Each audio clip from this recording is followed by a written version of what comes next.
L'armée russe est en train de rassembler ses forces pour terminer la prise de Mariupol et avancer dans les régions du Donbass et de Lugansk. Cela passe aujourd'hui par le redéploiement de plusieurs unités endommagées et ayant perdu leur pleine capacité opérationnelle. Certaines de ces unités redéployées sont venues du nord de l'Ukraine, des régions en bleu de Kiev et Tchernihiv. Des travaux de mise en sécurité y sont en cours. On a demandé à la population d'attendre avant de revenir. Selon Volodymyr Zelensky, il y a des centaines de milliers d'objets dangereux, notamment des mines laissées par les forces russes dans les maisons, les rues et les champs.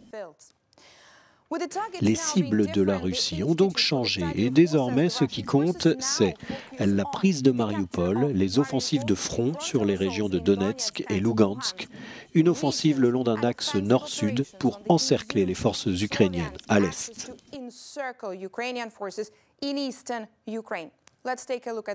Dans cette zone, les progrès ont été peu nombreux malgré de nombreuses frappes en direction des villes de Severodonetsk, Popasna et Rubizne.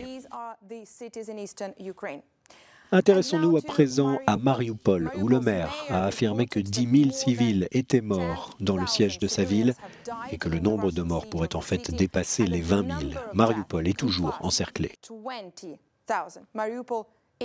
Le ministère britannique de la Défense affirme de son côté que les combats dans l'est de l'Ukraine vont s'intensifier au cours des 2 ou 3 prochaines semaines, la Russie étant en pleine phase de réorganisation de ses efforts sur place.